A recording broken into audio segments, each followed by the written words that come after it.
The massive ship appeared above Earth without warning. It was bigger than any city, casting a shadow that turned noon into twilight across half of Europe. The hull gleamed with an alien metal that seemed to shift between silver and gold depending on the angle of view. Strange symbols covered its surface, pulsing with an eerie blue light that made people's eyes water when they stared too long. Captain Sarah Chun stood in the United Nations Emergency Command Center, watching the live feeds from satellites and ground cameras. Her military uniform was crisp despite the fact she hadn't slept in 36 hours. Around her, dozens of screens showed the same impossible sight from different angles. The alien vessel hung motionless exactly 1,000 kilometers above Earth's surface, defying every law of physics humanity understood. "Any response to our communications?" she asked Lieutenant Rodriguez, who sat hunched over a communications console. "Nothing, Captain. We've tried every frequency, every language, even mathematical sequences. They're either not listening or..." A blinding white light filled every screen simultaneously.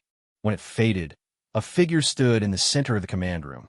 The being was humanoid, but wrong in every detail. Too tall, too thin, with skin that looked like polished chrome. Its eyes were perfect black spheres that reflected the terrified faces of everyone in the room. When it spoke, the words came not from its mouth, but from everywhere at once, resonating in their bones. "Humans of Earth," the alien said, its voice carrying the weight of absolute authority. "I am Harold Zoyax Theta of the Galactic Empire. Your species has been observed. Your planet has been catalogued. The time has come for you to take your place in the natural order of the cosmos." General Morrison, a grizzled veteran of 3 wars, was the first to find his voice. "What do you want?" The Herald's chrome face shifted into what might have been a smile. "Want? We want nothing. We simply are. The Galactic Empire has ruled this galaxy for 10 million of your years. Every sentient species eventually joins us. Some willingly, some less so. And if we refuse," Chen asked, surprising herself with the steadiness of her voice. "Refuse." The Herald's black eyes focused on her, and she felt a chill run down her spine. Captain Sarah Chun, age 34, born in Singapore, graduated top of her class at West Point. "You misunderstand. This is not a negotiation. This is a notification." The alien waved a hand, and holographic images filled the air. Planets Chen didn't recognize covered in alien cities. Ships that dwarfed the one hovering over Earth. And then destruction. Worlds burning. Cities melting. Entire civilizations reduced to ash. "These species refused," the Herald said simply. "They no longer exist." Others chose wisdom. More images appeared, showing alien races in what looked like servitude. Mining operations on dead worlds. Factories producing things Chen couldn't identify. Beings of 100 different species, all wearing the same expression of defeat. "The Galactic Empire requires tribute," the Herald continued. 40% of your planet's resources. 60% of your population for labor and military service. In exchange, you receive our protection and the privilege of continued existence. The room erupted. Voices shouting in a dozen languages. Someone was crying. General Morrison had his hand on his sidearm. Though what good a pistol would do against a being that could appear and disappear at will, Chun couldn't imagine. "Silence," the Herald said, and suddenly, no one could speak. Their mouths moved, but no sound emerged. "You have 7 of your days to prepare your tribute. The first ships will arrive to collect your resources and citizens. Those selected for service should feel honored. They will see the galaxy. They will serve a purpose greater than this insignificant world." President Martinez had been quiet until now, but she stood slowly, her face a mask of controlled fury. The Herald gestured, and her voice returned. "You're asking us to give up more than half our people? To strip our world bare? That's not tribute. That's slavery." "Slavery?" The Herald seemed genuinely puzzled. "No, slaves have no choice. You have a choice. Serve or cease. Simple." "We need to discuss this," Martinez said. 7 days isn't enough time to... 7 days is generous," the Herald interrupted. "Most species receive 3. But your broadcasts have amused the Emperor. He finds your movies entertaining, especially the ones where you defeat superior forces through what you call the human spirit. The alien's tone made it clear what it thought of that concept. Dr. James Wright, head of the newly formed Xenobiology Department, raised a trembling hand. May I ask a question? The herald nodded. How many species have you encountered? How many serve the Empire? 8,412 sentient species have been cataloged. 8,411 serve. One no longer exists. It chose poorly, and Earth would make 8,413, Wright said quietly. Correct. You will not be the last. The galaxy is vast, but you will serve one way or another. The herald turned to leave, then paused. A word of advice. Some of your kind will speak of resistance. They will talk of freedom and independence. These concepts are illusions. The strong rule the weak. This is the way of the universe. In 7 days, when our collectors arrive, have your tribute ready. We will start with your major population centers. New York, Tokyo, Mumbai, London. The selection process is quite efficient. Wait, Chin called out. What if we have questions? How we contact you? You don't, the herald replied. In 7 days, we return. Have your answer ready. Though really, there's only one answer that allows your species to survive. With that, the alien vanished in another burst of white light. The screens flickered back to life, showing the massive ship still hovering above Earth, unchanged and unmoved. For a long moment, no one spoke. Then, everyone spoke at once. We have to fight. That's suicide. 40% of our resources, 60% of the population. There has to be another way. President Martinez raised her hand for silence. Her face was grave, but Chin saw something else there. Not defeat. Not yet. Give me every world leader on the line, Martinez said. Every military commander. Every scientist. We have 7 days to make the most important decision in human history. What are we going to tell them? Morrison asked. Martinez looked at the screens showing the alien ship. The truth. That we have a choice to make. And that whatever we choose, humanity will never be the same. As the room burst into activity, Chin found herself staring at the spot where the herald had stood. The being had known her name, her history. It had appeared inside their most secure facility without effort. The technology gap was beyond comprehension. And yet, Lieutenant Rodriguez, she called. I want every piece of data we collected during that encounter. Energy readings, video footage, audio analysis. Everything. Yes, Captain. But what are we looking for? Chun thought of the herald's dismissive tone when it mentioned human movies about defeating superior forces. Weaknesses, Lieutenant. Everything has a weakness. Even empires that have lasted 10 million years. Rodriguez looked skeptical, but nodded. Around them, the command center had transformed into organized chaos. Communications specialists worked to connect world leaders. Military strategists began calculating what losing 60% of the population would mean. Scientists pored over the holographic data the Herald had displayed, trying to understand the technology. Dr. Wright approached Chun, his face pale, but determined. Captain, I've been thinking. 8,411 species serve them. But only one refused and was destroyed. That means every other species chose submission. Your point, Doctor? What if there's a reason for that? What if the one species that fought back knew something the others didn't? Or what if? He paused, seeming to wrestle with the idea. What if they found a way to hurt the Empire before they died? Chun felt a chill. You think that's why the Empire destroys those who refuse? Not just as punishment, but to prevent something? It's possible. Why else would they give us time to decide? Why not just take what they want? Before Chin could respond, alarms began blaring. On the screens, the alien ship was moving for the first time since its arrival. But it wasn't approaching Earth. Instead, smaller vessels were emerging from its hull. Dozens, then hundreds of them, each the size of a city block. They're not waiting, Morrison growled. They're deploying. But the ships didn't descend. Instead, they spread out in a perfect grid pattern around Earth, maintaining the same altitude as the mother ship. It's a blockade, Chin realized. They're making sure we can't leave. Leave? Morrison scoffed. We can barely get to Mars on a good day. Maybe that's not what they're worried about, Wright said quietly. Maybe they're making sure something else can't get in. The implications of that statement hung in the air. If Earth had drawn the Empire's attention, who else might be watching? And why would the Empire care? President Martinez finished her first round of calls and approached them. The Chinese president wants to fight.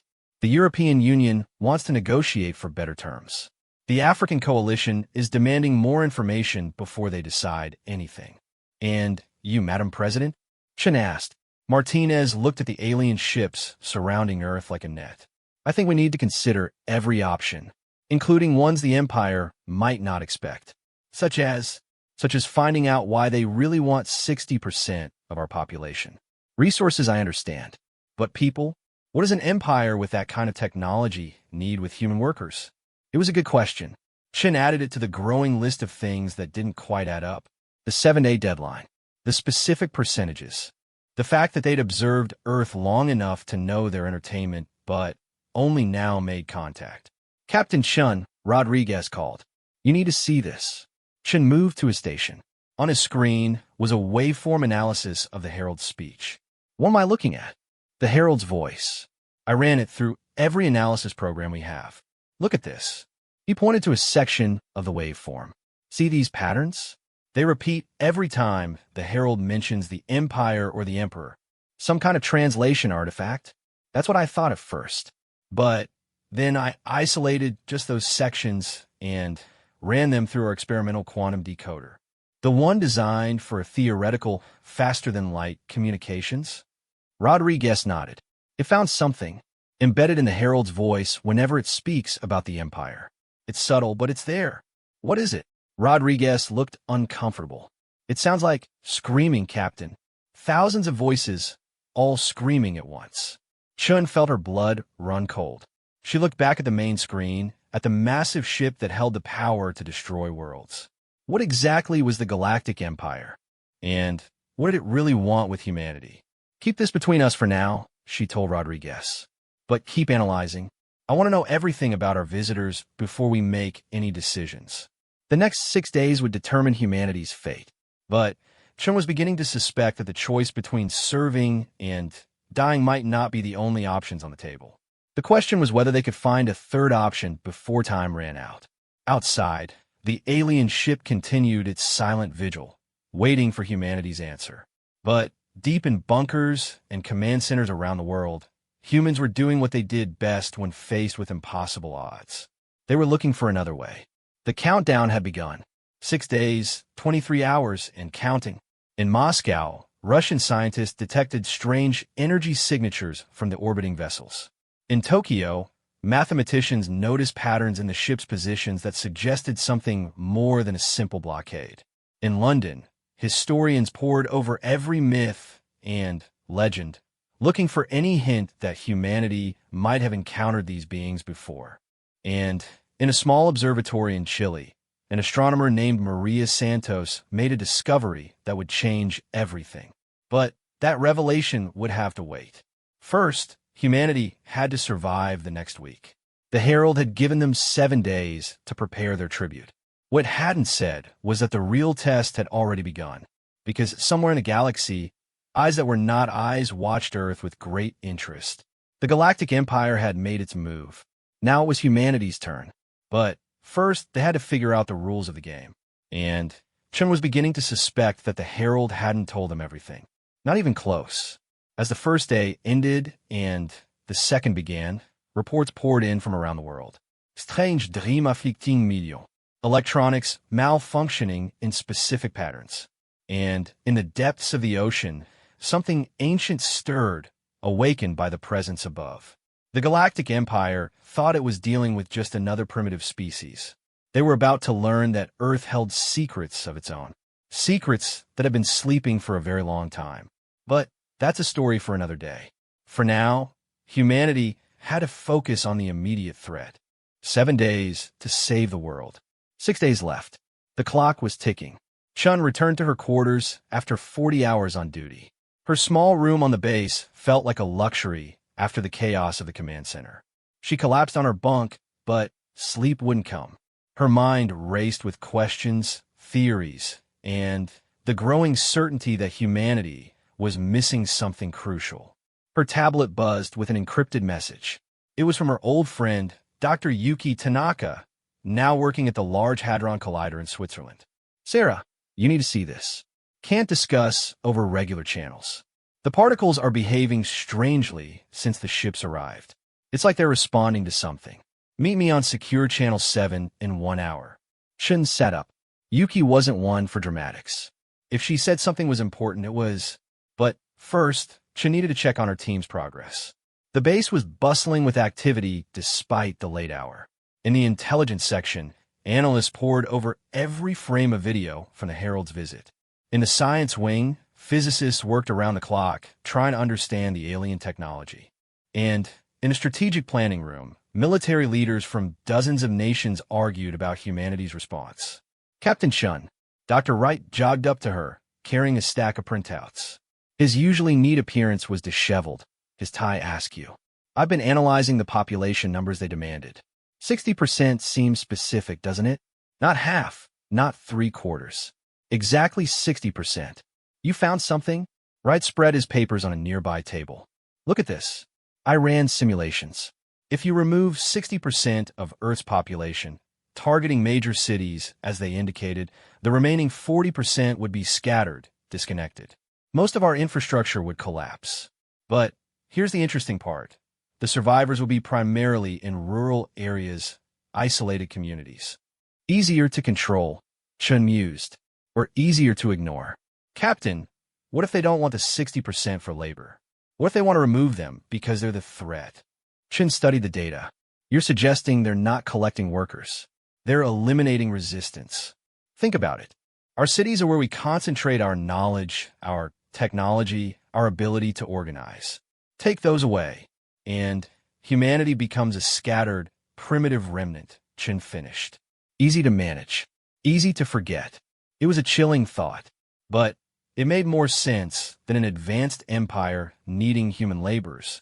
They had technology that could appear anywhere, manipulate matter, travel between stars. What use would they have for human workers? There's more, Wright continued. I've been comparing notes with teams worldwide. The energy signature from their ships? It's not just powerful. It's familiar. Parts of it match theoretical predictions for something we've never been able to achieve, which is controlled quantum entanglement on a massive scale. Captain, their ships might not just be connected to each other. They might be connected to every ship, every device, every piece of technology the Empire has across the galaxy. A real-time network spanning light years. Chun felt the implications hit her. If that's true, then destroying one ship would alert every other ship instantly. No element of surprise. No way to hit them without them knowing immediately. Chen's secure communicator chimed. Time for her call with Yuki. She made her way to a private communication booth and activated the quantum encrypted channel. Yuki's face appeared on the screen, exhausted but excited. Sarah, thank God. I don't have much time before they notice I'm using this much bandwidth. Listen carefully. When the alien ship arrived, our detectors went crazy. But not in the way you'd expect. Explain. The ship isn't just sitting there. It's actively scanning Earth. But, Sarah, it's not scanning the surface. It's scanning deep, like core deep. And every time it scans, our particle experiments show resonance. Resonance. Something inside Earth is responding to their scans. Something way below the crust. We've detected similar patterns from 5 locations worldwide. Whatever they're looking for, I don't think it's on the surface. The connection crackled with interference. Yuki spoke faster. There's something else. The math behind their technology? Some of it matches work from a classified project I consulted on 5 years ago. Project Deep Echo. Sarah, I think someone knew this was coming. I think we've been preparing. The screen went black. Shin tried to reconnect, but the channel was dead. She made a note to have someone check on Yuki, then hurried back to the command center. She found chaos. Every screen showed the same thing. One of the smaller alien vessels had descended. It hovered over Sydney, Australia, bathing the city in an eerie blue light. What's happening? Chin demanded. Started 5 minutes ago, Morrison replied. No communications, no demands. They're just scanning, we think. On the screens, the people of Sydney stood frozen in the streets, looking up at the vessel. The blue light seemed to pass through buildings, through people, through everything. Energy readings? Chen asked. Off the charts, but it's not harmful. At least, not that we can detect. Wait, the technician paused. I'm picking up subsonic frequencies. They're beautiful, actually. Like music. Without warning, the vessel rose back to its original position. The blue light faded. In Sydney, people blinked and looked around confused but unharmed. Medical teams report no injuries, someone called out. But what? Several hundred people are reporting the same thing. They heard voices during the scan. Voices asking questions. What kind of questions? Things like, are you the ones? And, do you remember the promise? Sir, some people are saying the voices sounded sad. Chun exchanged glances with Morrison. Nothing about this invasion followed expected patterns. Why skin a city and ask cryptic questions? Why sound sad? Her communicator buzzed. Another encrypted message, this time from Maria Santos at the Chilean Observatory. Captain Chun, urgent. I found something in the cosmic background radiation. Patterns that match the alien ship's energy signature. But here's the thing, these patterns are old. Really old. Like billions of years old. Whatever these beings are, they've been in our galaxy since before Earth formed. The pieces of the puzzle swirled in Chen's mind. Ancient patterns, deep scans, sad voices asking about promises, and somewhere beneath Earth's surface, something responding to the alien presence. President Martinez entered the command center, followed by a group of world leaders who had arrived for an emergency summit. Their faces showed the strain of the past 2 days. Update, Martinez ordered. Morrison briefed them on Sydney. When he finished, the room fell silent. Finally, the Chinese president spoke through his translator. We cannot fight what we don't understand, but we also cannot simply surrender billions of people. Then, we need more information, Martinez replied. Captain Chun, I'm authorizing Operation Looking Glass. I want every resource devoted to understanding these beings. And I mean everything. Chun nodded. Looking Glass was a contingency plan developed years ago for potential first contact. It involved activating every scientific instrument on Earth, from radio telescopes to particle accelerators, all focused on gathering data about alien visitors. As teams scrambled to implement the operation, Chen found herself thinking about the Herald's words. The Empire had observed Earth. They knew about human movies, human culture. But what else did they know? And, more importantly, what do they expect to find here? Captain, Rodriguez called. I've isolated more audio anomalies from the Herald's speech. You were right about the screaming, but there's another layer. Underneath the screams, there's something else. It sounds like singing. Thousands of voices singing in harmony. Singing what? I can't make out words, but the melody... Captain, it's hauntingly beautiful. And sad. Like a funeral song. A funeral song embedded in the voice of a being demanding Earth submission. Screams and singing hidden beneath words of conquest. The more they learned, the less sense it made. Dr. Wright appeared at her elbow. Captain, I've been thinking about the one species that refused and was destroyed. What if we're looking at this wrong? What if they weren't destroyed for refusing? What if they were destroyed for succeeding? Succeeding at what? At whatever the Empire is really afraid of. Think about it. Why establish such overwhelming force? Why demand tribute from primitive species? Unless they're not showing strength, Chen finished. They're showing fear. It was a radical thought. The Galactic Empire, with its 10 million years of dominance and 8,000 servant species, afraid of something. But what could threaten such power? The lights in the command center flickered. For a moment, Chun thought it was another alien manifestation. But then she realized it was something else. Every electronic device in the room was displaying the same symbol. A spiral galaxy with a single star at its heart. What is that? Morrison demanded. Before anyone could answer, the symbol vanished. But Chen had seen it before. In an old file, buried deep in military archives. A file about unexplained phenomena dating back decades. UFO sightings. Mysterious signals. And, always, that same symbol appearing briefly before vanishing. Someone on Earth knows more than they're telling us, Chen said quietly. And I think it's time we found out who. Outside, the alien ships maintained their silent vigil. 5.5 days remained until humanity had to give its answer. But Chen was beginning to suspect that the real question wasn't whether to submit or resist. The real question was what game was actually being played, and who were all the players. As the second night fell, teams around the world raced to gather information. And deep beneath Earth's surface, in places no human had ever walked, ancient mechanisms stirred to life. The scanning had awakened something that had been waiting for a very long time. The Galactic Empire had come to Earth expecting to find another primitive species to add to their collection. They were about to discover that some secrets were buried for a reason, and some promises, once made, could never be broken. But first, humanity had to survive the next 5 days. And Chen had the feeling that the Sydney incident was just the beginning. The Empire was testing them, probing for something. The question was, would they find it before humanity figured out what was really at stake? Only time would tell, and time was running out. The third day began with revelations that shook the very foundation of human understanding.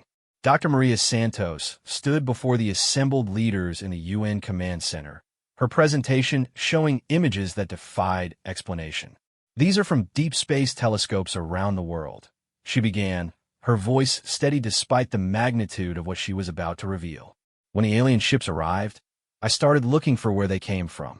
What I found was unexpected. The screen showed star maps, overlaid with trajectory calculations. The ships didn't come from outside our solar system. They came from inside it, specifically from a point between Jupiter and Saturn where nothing should exist. General Morrison frowned. You're saying they've been hiding in our own backyard? Not hiding, Santos corrected. Phasing. Watch this. She played a video showing empty space suddenly, rippling like water. The massive alien ship materialized from nowhere, followed by its escort vessels. They didn't travel here. They shifted here. From somewhere else. Another dimension? President Martinez asked. Possibly. But that's not the most interesting part. Santos changed the display. These patterns in the cosmic background radiation I mentioned, they're messages. Billions of years old, encoded in the fabric of space itself. And they're written in a mathematical language that matches the symbols on the alien ships. Chen leaned forward. Can you translate them? Parts of them. They speak of a covenant, a promise made when the galaxy was young. They mention guardians and seeds and something called the awakening. But here's what made my blood run cold. Santos highlighted a section of the decoded message. This part translates roughly to, when the harvesters come, the seeds will know. When the seeds know, the guardians will rise. Harvesters, Wright murmured. Not conquerors. Harvesters. The room fell silent as the implications sank in. The Galactic Empire wasn't collecting tribute. They were harvesting. But harvesting what? Rodriguez burst in, tablet in hand. Captain, we've been analyzing the Sydney scan data. The people who heard voices, they all share specific genetic markers. Markers that shouldn't exist in human DNA.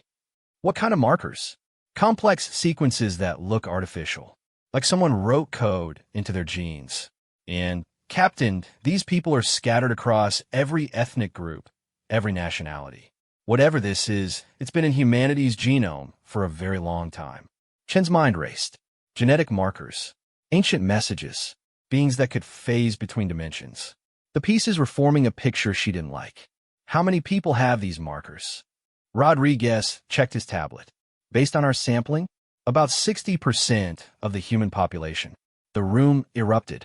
60%. Exactly what the Empire demanded. They're not taking random people, Chun said, her voice cutting through the noise. They're taking specific people. People with these markers. But why? Morrison demanded. What makes them special? Before anyone could answer, every screen in the room activated. The herald appeared, but this time it wasn't alone.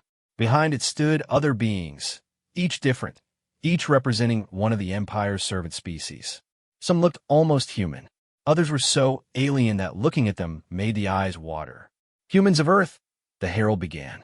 We sense your confusion. You're searching. This is expected. Every species seeks understanding before submission. We will provide context. The image changed, showing a galaxy-spanning civilization of incredible beauty and power. Cities that floated in the void between stars. Technologies that reshaped matter at will. Billions of beings living in apparent harmony. The Galactic Empire brings order. The Herald continued. Before us, there was chaos. Wars that burned entire systems. Species destroying themselves, and others in endless conflict. We ended that. We brought peace. At what cost? Martinez asked. The Herald's black eyes focused on her. The cost of freedom. Yes. Freedom to destroy. Freedom to hate. Freedom to choose wrongly. These freedoms we removed. In exchange, we gave purpose. Unity. Survival. More images flowed past. Species after species, all serving the Empire. But, you notice something? In every image, the beings wore the same expression. Not quite fear. Not quite sadness. Something else. You still have 4 days, the Herald said. We show you this so you understand. Resistance is not courage. It is selfishness.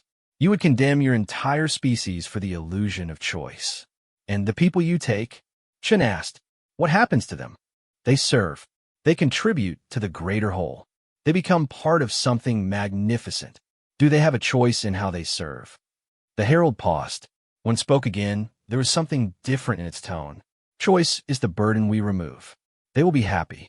We ensure it. Through what? Mind control? Drugs? Through purpose? Through belonging? Through the removal of doubt? One of the other beings behind the Herald stepped forward. It looked almost human, but with subtle differences. Larger eyes, longer fingers, skin with a faint blue tinge. May I speak? It asked the Herald. The Herald seemed surprised, but nodded. The being looked directly at the camera.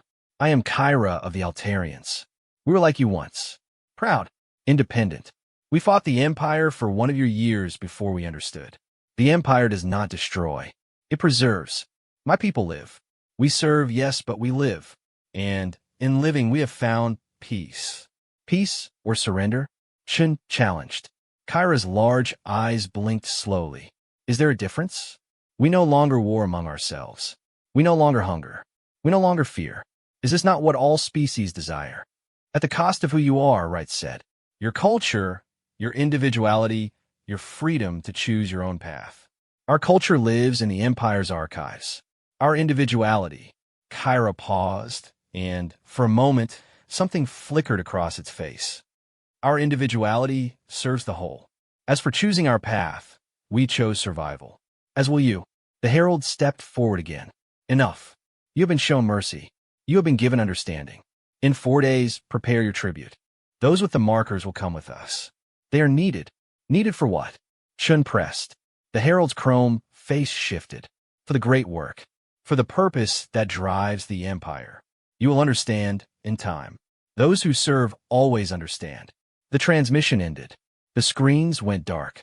In the silence that followed, Chun heard someone crying. They're farmers, Dr. Wright said quietly. And we're the crop. But a crop of what? Santos asked. What are these markers? Why do 60% of humans have them? Chen's communicator buzzed.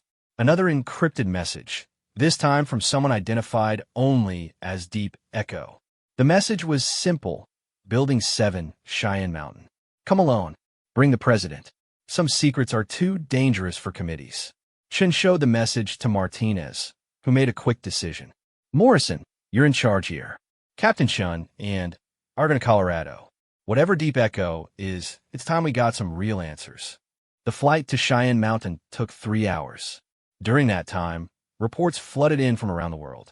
The alien vessels had begun scanning other cities, Tokyo, London, Mumbai. Each time, the same blue light. Each time, people reporting voices. But now the voices were different. They weren't asking questions. They were giving warnings. Run, the voices said. Hide. The harvesters have found you. The seeds must not fall into their hands. Remember the promise. Remember why you were scattered. By the time Chun and Martinez arrived at Cheyenne Mountain, the military complex was on high alert. But their presidential codes got them through every checkpoint, down into the deepest levels of the facility. Building 7 was so far underground that Chen's ears popped from the pressure change. A single door marked only with a symbol, the same spiral galaxy that had appeared on their screens. Martinez placed her hand on the biometric scanner, and Chun was surprised when it accepted her print. The door opened. Inside was a room that shouldn't exist. The walls were covered in symbols that hurt to look at, equations that seemed to move when you weren't watching directly. And in the center sat an old man in a wheelchair, his eyes milky with cataracts, but somehow still piercing. Madam President, Captain Chun, I've been waiting for you, though I hope we'd have more time. His voice was paper dry, but strong. I am Dr. Marcus Webb, director of Project Deep Echo, or I was before the project was officially terminated 40 years ago. Officially, Martinez said. Webb smiled. Yes, some things are too important to terminate. Please sit. We have much to discuss, and little time to discuss it. They sat in chairs that felt ancient, and Webb began to speak. In 1962, we detected a signal from deep space.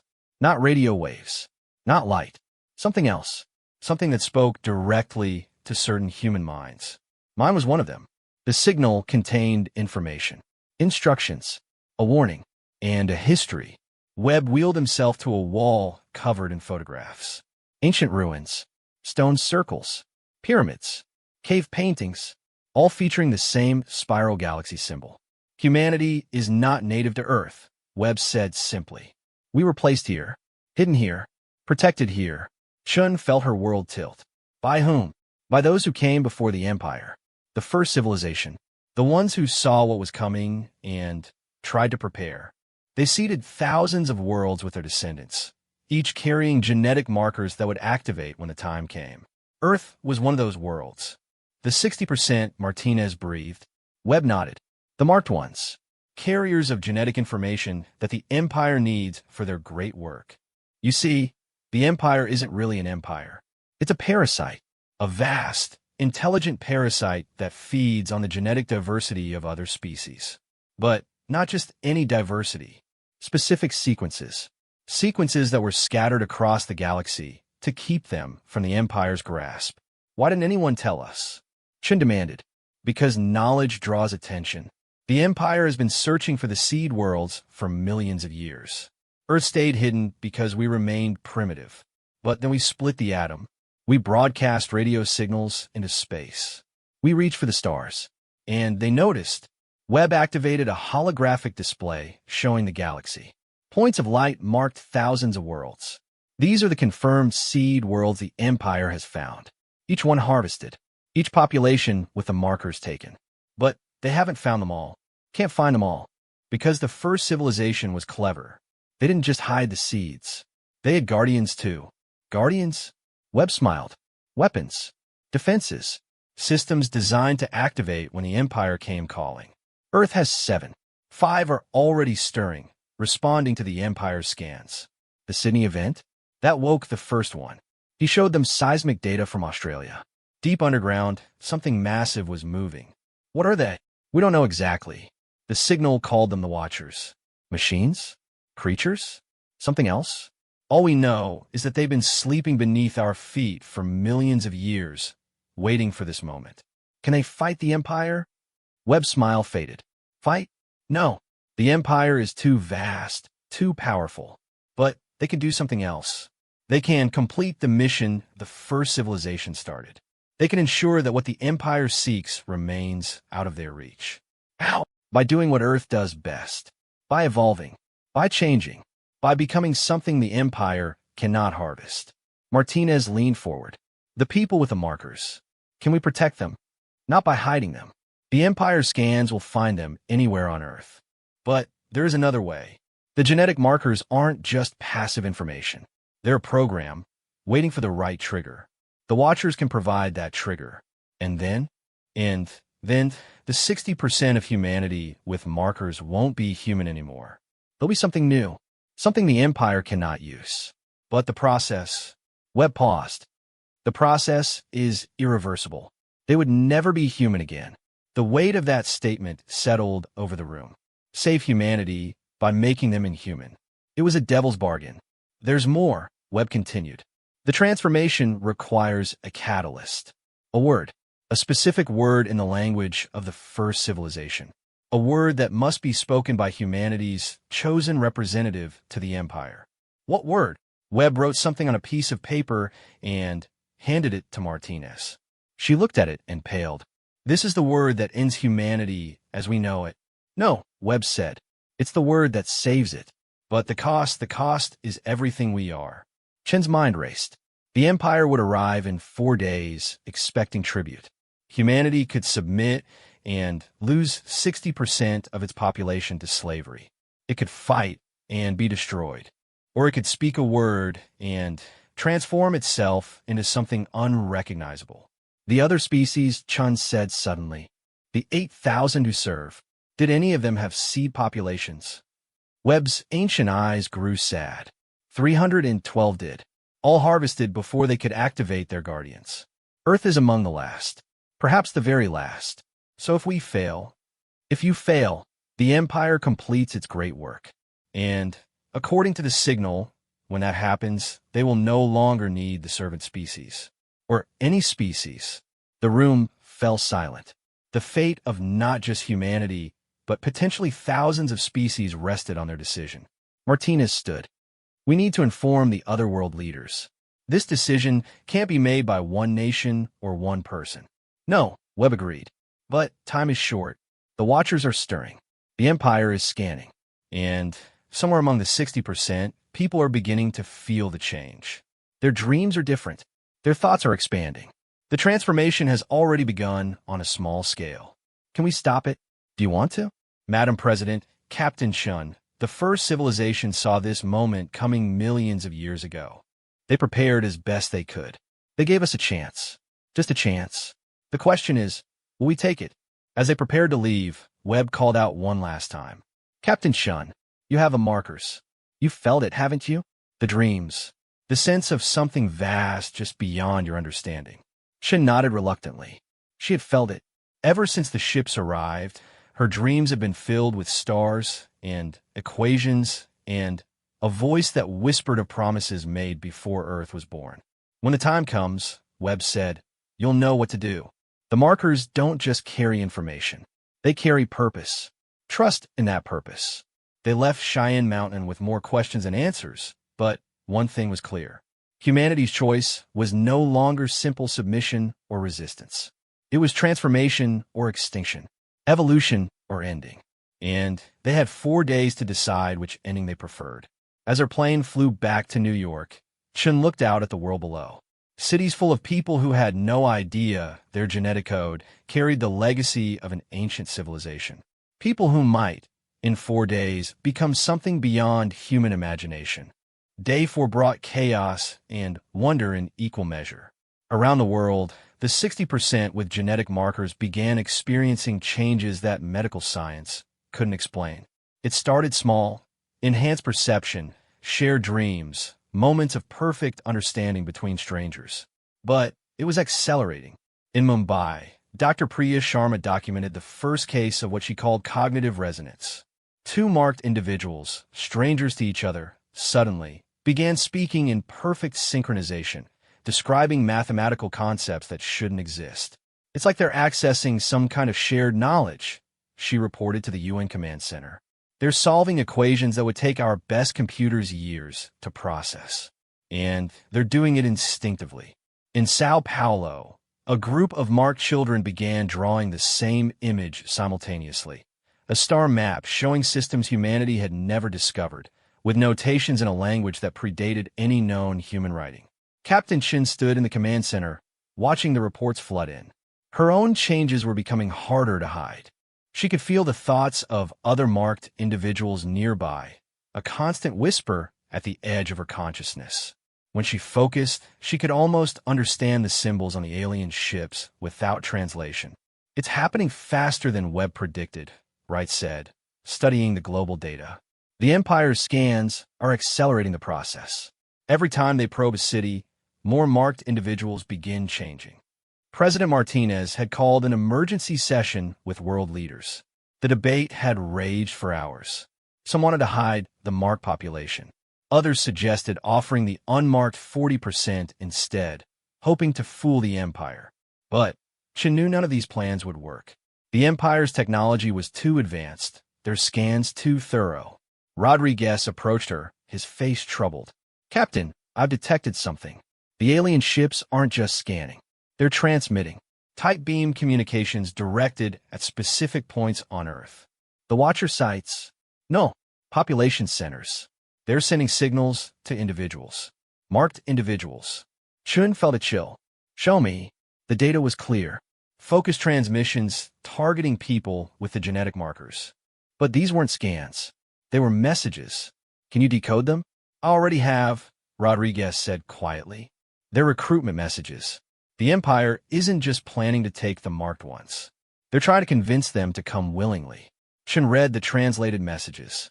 They spoke of purpose, of belonging, of joining something greater than Earth.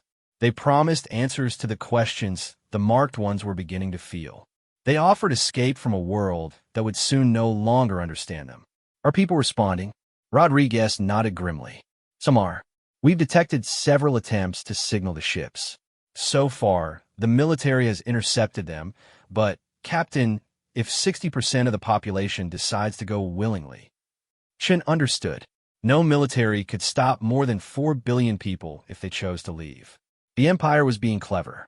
Why force compliance when you can make people want it? General Morrison burst in. "We have a problem. The Russians just reported seismic activity in Siberia. Something big is moving underground. And it's not natural." On the screens, satellite imagery showed the frozen landscape of Siberia cracking open. Steam rose from fissures miles long, and from the largest crack, something emerged. It was beautiful and terrible at once. A crystalline structure the size of a skyscraper, pulsing with internal light. It rose from the earth like a spear, its surface covered in the same symbols that adorned the alien ships. But these symbols were different, older, more complex. "Watcher 2 has awakened," Chun breathed.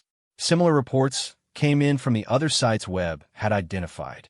In the Australian outback, the first Watcher fully emerged, a biomechanical entity that defied classification, part machine, part living crystal. In the depths of the Atlantic, something vast stirred beneath the ocean floor. In Antarctica, ancient ice began to melt, revealing structures that predated human civilization by millions of years. The Herald appeared on all screens simultaneously. For the first time, it looked concerned. "Humans of Earth, you have activated forbidden technology. This is unwise. The Watchers are not your salvation. They are your doom." Martinez stepped forward. "You seem worried, Herald. Why would an empire that has ruled for 10 million years fear ancient machines?" "We do not fear them," the Herald said, but there was something in its tone. "We know what they are, what they do. They are not protectors. They are changers, transformers. They will remake you into something that should not exist. Something you can't harvest," Chen said. The Herald's black eyes fixed on her. "Captain Sarah Chun, you bear the marks. You feel the change beginning. Do you truly wish to become other? To lose your humanity for the false promise of freedom, as opposed to losing it to your empire's control? We offer purpose, unity. The Watchers offer only chaos. Transformation without guidance. Evolution without wisdom. Species that activate the Watchers do not survive as they were. They become incompatible with everything. Incompatible with your parasitic empire, you mean?" For a moment, the Herald's composed mask slipped. "You do not understand. The great work is not parasitism, it is preservation. We collect the genetic markers to prevent. It stopped, as if physically unable to continue. To prevent what? Martinez demanded. The return, the Herald whispered. The return of those who came before. The first civilization did not die. They evolved beyond physical form. But they left anchors. Genetic anchors across the galaxy. If enough are brought together, if they are allowed to transform unguided, they come back," Chin finished. "That's what you're afraid of. The first civilization returning." The Herald's form flickered. They were gods, Captain Chun. Gods who grew bored with godhood, who seeded the galaxy with their essence and then departed. But God should not return to the realm of mortals. The damage would be absolute. So you harvest the seeds. Keep them from joining. Keep them from calling their creators back. We maintain the balance. We prevent the apocalypse. And we are running out of time.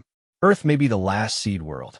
If your marked ones transform, if they join with the others we have collected over the millennia. The herald didn't finish, but Chen understood. The Empire wasn't evil. It was terrified. Terrified of the return of beings so powerful they could remake the galaxy on a whim. 3 days remain, the herald said, its composure returning. Surrender your marked ones. Let us complete the collection. The alternative is worse than you can imagine. The transmission ended, leaving the command center in stunned silence. Well, Morrison said finally, that changes things. I was already at his computer running calculations. If the herald is telling the truth, we're not just deciding humanity's fate. We're potentially deciding whether to summon back entities that make the Empire look primitive. Or it's lying, Chen pointed out, trying to scare us into compliance. Can we risk that? Someone asked. The debate that followed was fierce. Trust the empire that had threatened them with extinction? Or trust the ancient plan of a civilization that had abandoned physical existence eons ago? Chen stepped outside for air. The night sky was clear, stars brilliant above. Somewhere among those stars, the collected genetic material of 312 species waited in empire vaults. Preserved, contained, prevented from fulfilling their purpose. She felt rather than heard someone approach. Turning, she saw one of the marked ones from the city. A young woman, maybe 25, her eyes now flecked with gold that hadn't been there days before. You feel it too, the woman said. It wasn't a question. Chen nodded. The pull, the sense of something vast calling. I dreamed of the star ocean last night, of swimming through nebulae, of thoughts that spanned light years. The woman smiled sadly. I'm losing myself, but I'm finding something else, something bigger. Are you afraid? Terrified, but also excited? Is that wrong? Chen didn't answer. How could she?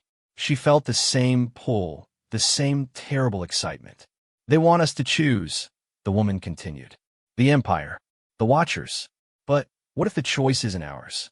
What if it was made millions of years ago, and we're just fulfilling it? She walked away, leaving Chun alone with her thoughts. Inside her, the genetic markers pulsed with purpose.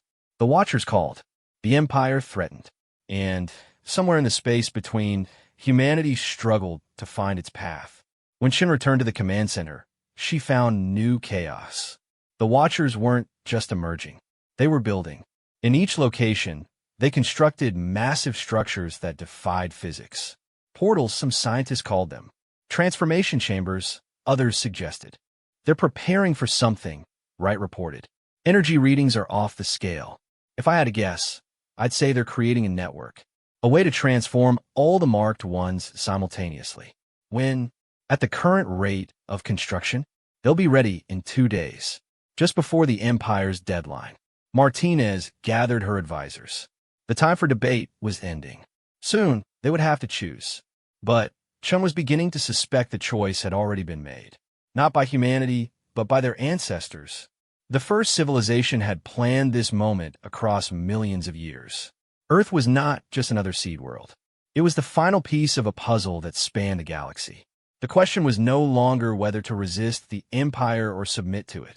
The question was whether to complete a plan set in motion before humanity existed, with consequences no one could predict. As the 4th day ended and the 5th began, marked individuals around the world reported the same dream. A voice, ancient beyond measure, speaking a single word. The word Webb had shown them. The word that would change everything. And in her quarters, alone with her thoughts, Captain Chun practiced saying it. Just in case humanity decided that becoming something new was better than remaining something controlled. The Empire had demanded tribute. Soon, very soon, humanity would give its answer. But it would not be the answer anyone expected. The Empire thought they were harvesting. They were about to learn that some seeds, when planted in the right soil, grow into something entirely unexpected. But first, humanity had to choose. And that choice would echo through the galaxy for millions of years to come. Day 6 dawned with the world transformed.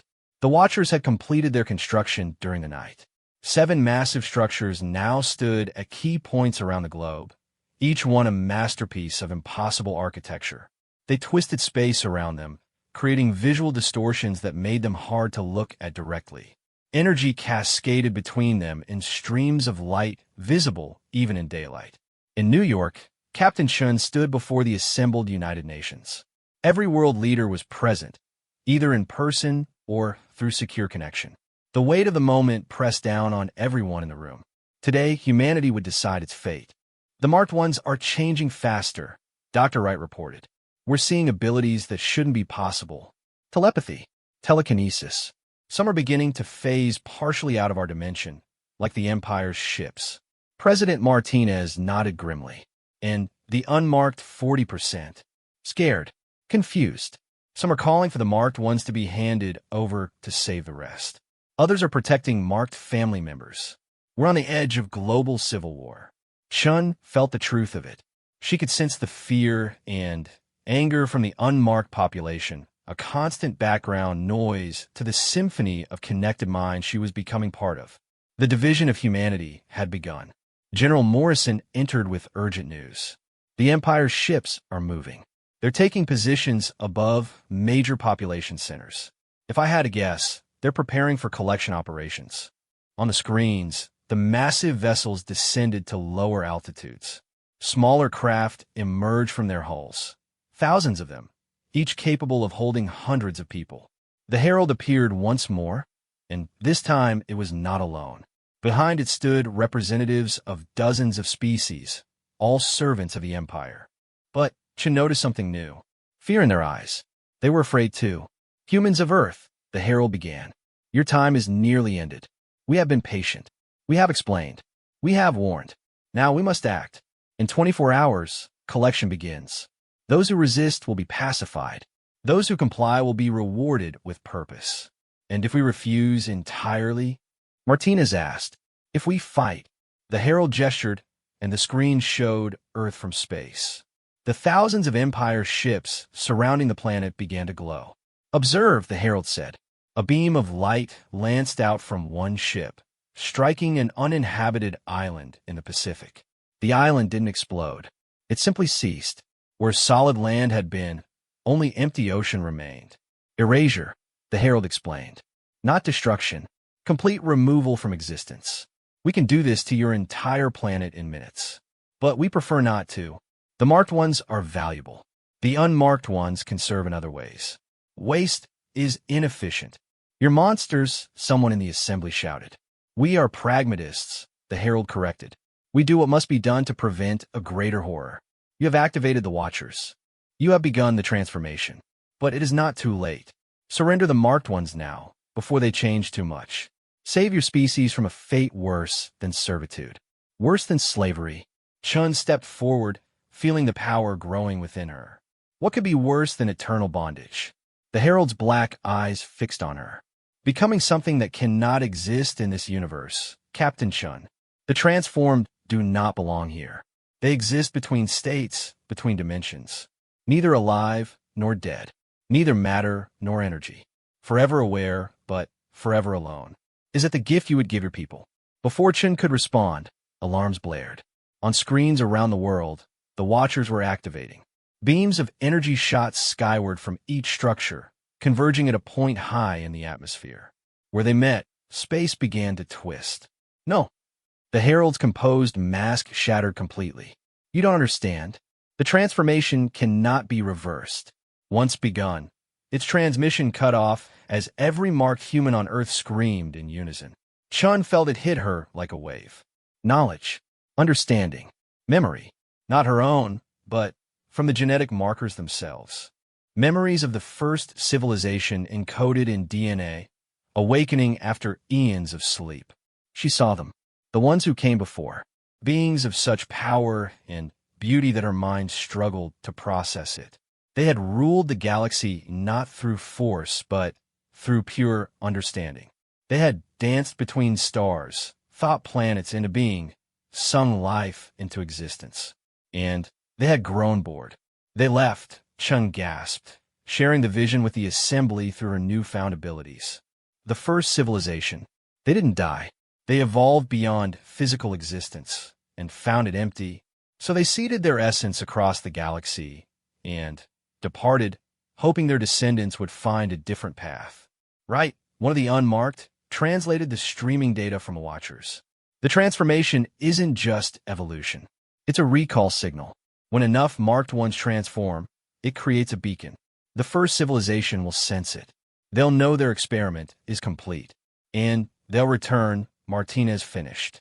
That's what the Empire fears. The Herald reappeared, desperation clear in its voice. Yes, they'll return. Beings of godlike power with the emotional maturity of children. They left because they were bored. What do you think they'll do to a galaxy that's changed in their absence? They'll reshape it for their amusement. Every species, every world, every life, toys for their entertainment. You don't know that, Chen argued, though doubt crept in. We do. The Herald brought up images, ancient records from the Empire's archives. Worlds remade on a whim. Species altered for amusement. The first civilization had been powerful beyond measure, but also capricious, treating reality like a canvas for their art. They created beauty, the Herald admitted, but also horror. They gave life and took it without thought. They were gods, yes, but gods without wisdom, without restraint. The galaxy barely survived their presence. It won't survive their return. The assembly erupted in debate. Trust the Empire's version of history? Complete the transformation and summon potential gods? Or find another way? Chun felt the marked ones around the world struggling with the same questions. The transformation was accelerating, but it wasn't complete. They could still choose. But they had to choose soon. Rodriguez, who bore the marks himself, suddenly spoke up. Captain, I found something. The memory downloads from the markers. There's more. The first civilization didn't just leave because they were bored. They left because they realized something. What? That power without connection is meaningless. They had become so evolved, so beyond physical existence, that they lost touch with what made life worth living. They seeded the galaxy not just to preserve themselves, but to learn, to see if their descendants could find the balance they couldn't. Balance, Wright murmured, between power and humanity, between evolution and connection. Chun felt the truth of it resonate through the network of marked minds. The first civilization's greatest failure wasn't their power. It was their isolation. They had evolved beyond the need for others and found existence hollow. What if, she said slowly, we don't have to choose between the Empire's slavery and the first civilization's chaos? What there's a third option? Speak, Martinez urged. Chun reached out with her enhanced senses, touching the minds of marked ones across the globe. She felt their fear, their wonder, their desperate hope. And, beneath it all, the genetic memories of their impossibly ancient ancestors. The transformation doesn't have to be complete, she said. We can evolve partially, enough to break free from an empire, but not so much that we lose our humanity. We can find a balance the first civilization couldn't. Impossible, the Herald said. The Watchers don't allow partial transformation. Once begun, the process completes. You become fully other or you die. Unless, Webb's voice came through the speakers. The ancient scientist was still at Cheyenne Mountain, monitoring the situation. Unless someone speaks the word at exactly the right moment. The word doesn't just trigger transformation. It can also stop it. Freeze it at a chosen point. You're gambling with forces you don't understand, the Herald warned. You're right, Chen admitted. But what choice do we have? Submit to your empire and lose our freedom? Complete the transformation and lose our humanity? Or try for something in between? She looked around the assembly. Human faces filled with fear and hope in equal measure. They had built this civilization together, marked and unmarked alike. Whatever they chose, they would face it together. I propose a vote, Martinez said. All of humanity, marked and unmarked. We decide together. The Herald's image flickered. You have 18 hours. Decide quickly. As the transmission ended, the real work began. Using every communication system available, they explained the situation to the world. The choice. The consequences. The terrible gamble they were considering. The marked ones shared their experiences, their growing understanding. The unmarked shared their fears, their hopes for a future where humanity remained human. Together, they debated the fate of their species. Shin found herself at the center of it all. The marked ones looked to her for guidance. She could feel their trust, their willingness to follow her lead. It was terrifying and humbling. As the hours passed, consensus slowly emerged. Not unanimous, but clear. Humanity would attempt the partial transformation. They would speak the word at the moment of change, hoping to freeze their evolution at a point where they remained human enough to recognize themselves, but change enough to resist the Empire. It was a desperate plan. It could fail catastrophically, but it was their plan, chosen freely. With 6 hours remaining, Chun stood before the Watcher in New York. The structure towered above her, alien and beautiful. She placed her hand on its surface and felt it respond to her touch. The genetic markers in her cells sang in harmony with its crystalline form. "We're ready," she whispered. Around the world, 6 other chosen representatives did the same. The network was complete. The transformation could begin. But first they waited. The Empire would return in 6 hours for their answer, and humanity would give it. The word that would change everything waited on 7 sets of lips. The gamble of a species balanced on the edge of evolution. Soon, very soon, they would discover if their desperate hope could become reality. The final hour arrived with the weight of eternity. Captain Sarah Chun stood at the base of the New York Watcher, feeling the pulse of 4 billion marked souls flowing through her consciousness. Around the world, her 6 counterparts maintained similar positions, each one a focal point for humanity's desperate gamble. President Martinez spoke through the global communication network. "Citizens of Earth, the time has come. In minutes, the Galactic Empire will return for our answer. Whatever happens next, know that we face it together. Marked and unmarked. Human all." Chun felt the response. A wave of determination mixed with fear. The unmarked 40% had voted to stand with their changed brethren, refusing to abandon them to either slavery or transformation. It was, perhaps, humanity's finest moment. The Empire's ships began their final descent. Thousands of collection vessels positioned themselves above population centers. The message was clear: comply or face erasure.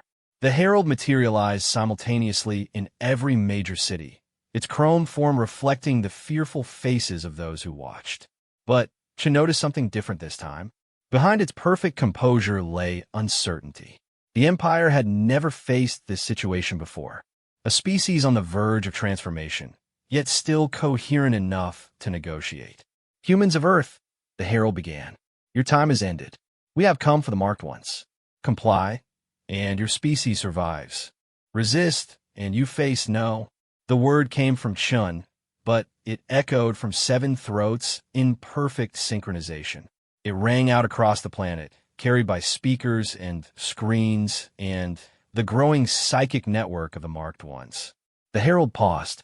"No, no," Chun repeated, stronger this time. "We refuse your tribute. We reject your slavery. We deny your authority over our species. Then you have chosen extinction." The herald raised its hand, energy gathering around its fingers. "We've chosen evolution," Chun corrected. "But not the evolution you fear. Something new, something balanced." She pressed her palm against the Watcher and spoke the word Webb had given them. The word from the first civilization's lost language. The word that meant both beginning and ending, transformation and preservation. Kathes. The effect was immediate and overwhelming. Energy erupted from all 7 Watchers simultaneously, washing over the planet in waves of light that penetrated everything. Chun felt it hit her like a tsunami of pure possibility. The transformation began, but it was not what the Empire expected, not what the Watchers had been programmed for. Because at the exact moment of change, 7 human voices spoke the word again, infusing it with humanity's collective will. Kathes. The transformation stuttered, paused, shifted. Chun felt herself changing. Her consciousness expanded, touching dimensions beyond the physical.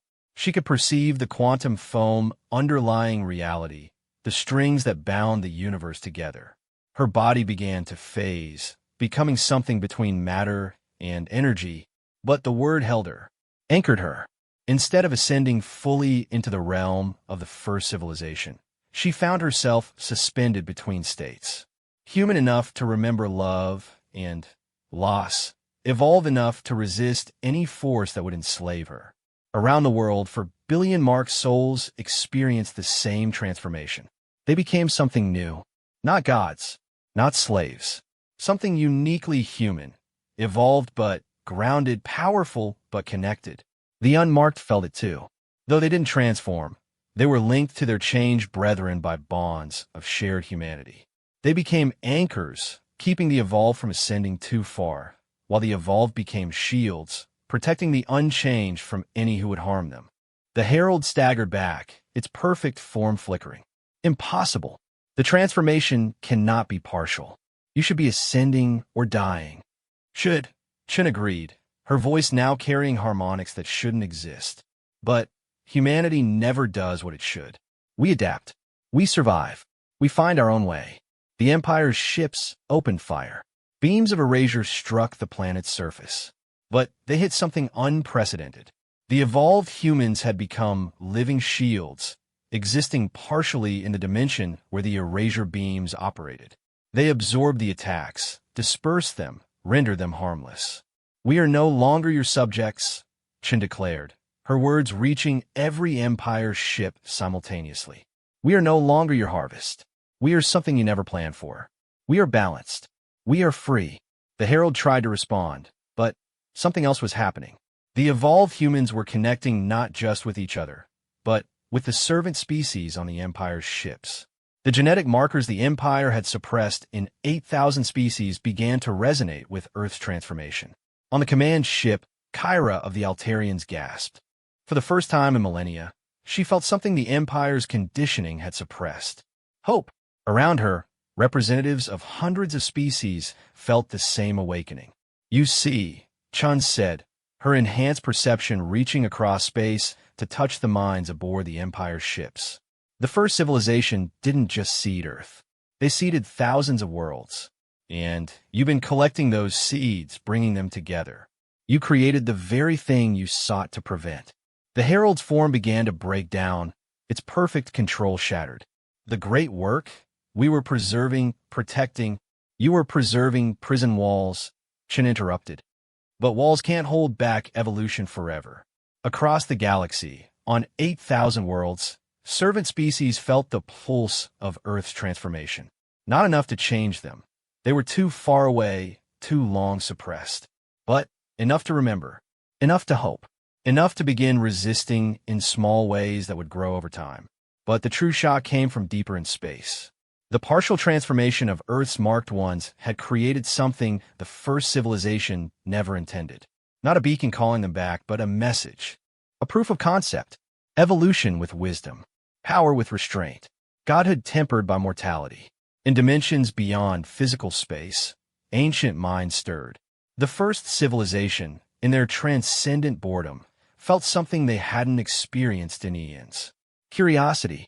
Their descendants had found the balance they couldn't. Had become something new. The Herald made one last attempt. "You don't understand what you've done. The galaxy will descend into chaos without the Empire's order. Then, we'll face chaos together," Chin replied. "As equals. As free beings. The age of empires is ending. The age of balance begins." The Empire's ships hung motionless, their crews in turmoil. 8,000 species were remembering what it meant to choose. The perfect order was breaking down, but it wasn't descending into chaos. The evolved humans reached out, sharing their experience, their balance. They offered not dominion, but partnership, not control, but cooperation. Some species would accept immediately. Others would take time. Some might never trust again. But the choice was theirs to make. President Martinez spoke to the world. "We have taken our first step into a larger universe, not as conquerors or servants, but as ourselves, human, evolved, free." The celebration was muted. Everyone understood that this was not an ending, but a beginning. The Empire still existed, weakened, but not defeated. Other threats would emerge. The balance would be tested. But for now, humanity had answered the demand for tribute with the one word that mattered. No. And in saying it, they had become something the galaxy had never seen. A species that chose its own evolution. A people that found the balance between power and humanity. Chun felt the other evolved ones around the world, their thoughts intertwining with hers. They were still human where it counted, in their loves, their dreams, their ridiculous stubborn refusal to accept impossible odds. But they were also more. Protectors. Bridges. The first successful fusion of the first civilization's power with younger species' wisdom. As the Empire's ships slowly withdrew, uncertain how to proceed in this new reality, Chin smiled. The Herald had been wrong. They hadn't gambled with forces they didn't understand. They had gambled on the one force that had always defined humanity. The ability to find a third option when given only two choices. The capacity to adapt, to change, to become something new while remaining essentially themselves. The Galactic Empire had demanded tribute.